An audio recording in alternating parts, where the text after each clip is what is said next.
In the early months of World War II, the Atlantic Ocean became the most dangerous battlefield on Earth. It was not fought with tanks or infantry, but with shadows, sonar pings, and sudden explosions in the dark. German U-boats ruled these waters.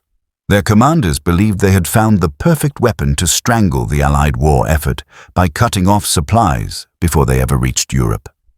For a time, they were right. German submarines moved like hunters beneath the waves, striking merchant ships that sailed alone and unprotected. Oil tankers burned across the horizon. Cargo ships vanished in minutes. Entire convoys were wiped out before help could arrive. To many U-boat commanders, it felt like a repeat of the First World War, when submarines had nearly forced Britain to surrender. One of those commanders later wrote that the Atlantic felt endless, empty, and defenseless. At night, American coastlines glowed with city lights, making ships easy silhouettes against the horizon. Early in the war, the United States had not yet organized effective convoy systems. Merchant captains sailed independently, unaware they were being watched through periscopes.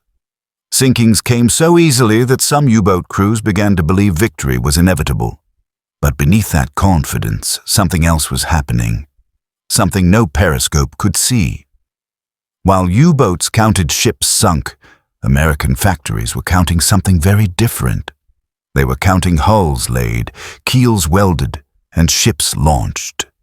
The United States was not merely replacing losses. It was building an industrial machine unlike anything the world had ever seen. At first, German naval intelligence dismissed American production claims as propaganda. Reports suggested the U.S. planned to build thousands of cargo ships. U-boat commanders laughed at the numbers. No nation, they believed, could possibly construct ships faster than trained submariners could sink them. They were wrong. In places like Richmond, California, and along the Gulf Coast, shipyards ran day and night. Workers who had never seen the ocean before were learning to weld hull plates in days instead of weeks. Women entered factories in numbers that stunned foreign observers. Assembly line techniques, borrowed from automobile production, were applied to shipbuilding. Liberty ships began to slide into the water at a pace that defied belief. At sea, U-boat commanders noticed something strange.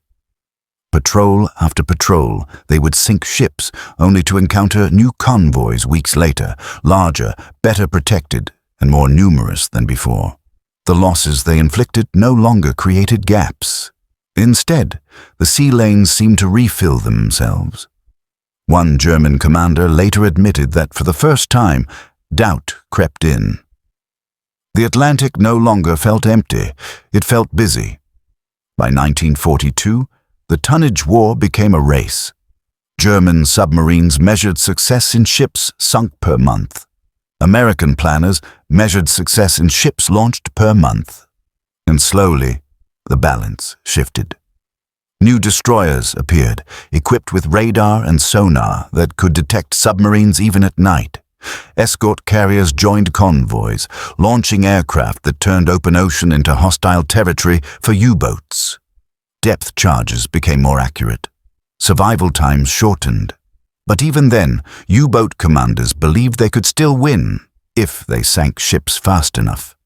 Then the numbers became impossible to ignore. American shipyards were launching cargo vessels in weeks instead of months. Some Liberty ships were completed in less than 10 days. One was famously assembled in under 5 days. German intelligence reports grew more desperate. The sinkings no longer matched production, not even close. A U-boat commander wrote in his log that it felt like fighting a hydra. Cut off one head, and 2 more appeared. By late 1943, the Atlantic had changed completely. Convoys were continuous, escorts were relentless. Air patrols left almost no safe zones. And still, ships kept coming. For the first time, German submariners began to realize the truth. This war could not be won with courage or tactics alone. It was being decided in factories, not in the deep. One veteran commander later admitted that the moment he understood defeat was inevitable was not during a battle, but while reading captured Allied production figures. The numbers were overwhelming. America was not fighting a naval war the old way. It was drowning the ocean in steel. The realization spread quietly through the U-boat force. They could still sink ships. They could still fight, but they could no longer win the race.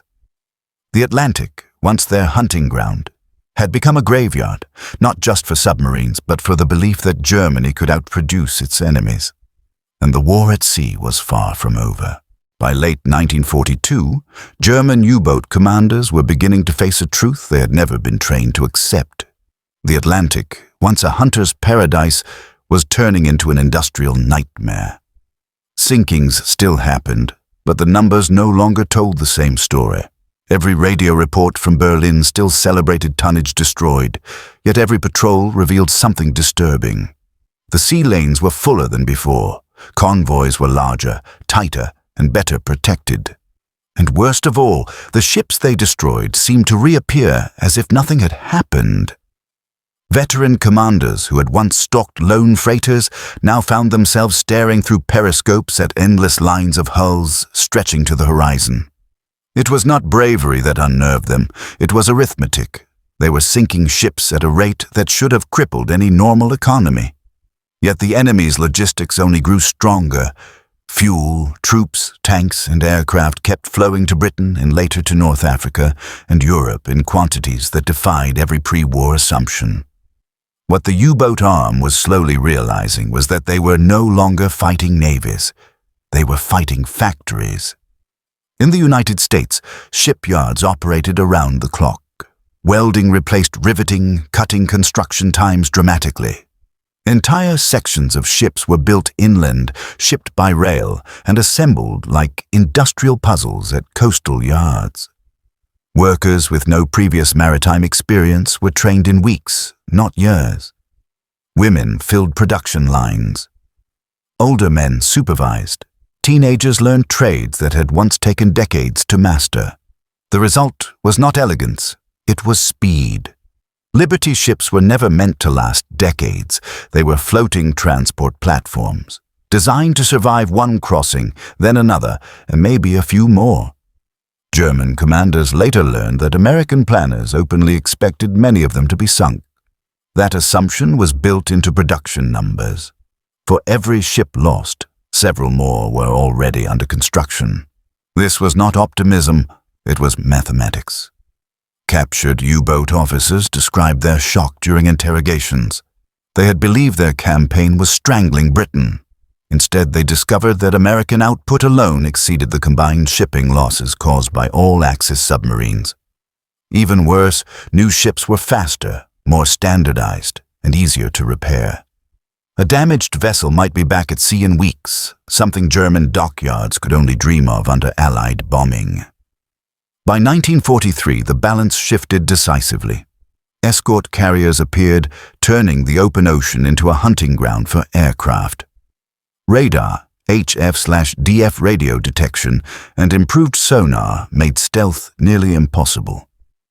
Depth charges grew deadlier. Hedgehog and squid weapons attacked submarines before they could dive deep. Survivability dropped sharply. Crews knew it. Morale suffered. Patrols became longer and more dangerous, yet results diminished. One U-boat commander later wrote that the Atlantic no longer felt like a battlefield, but like a factory conveyor belt that could not be stopped. Sink one ship and another would take its place. Sink 10 and 20 would arrive. The ocean itself seemed to work for America. The realization cut deep. German naval doctrine had been built on the idea that commerce raiding could starve an island nation into submission. That logic worked against limited industrial powers.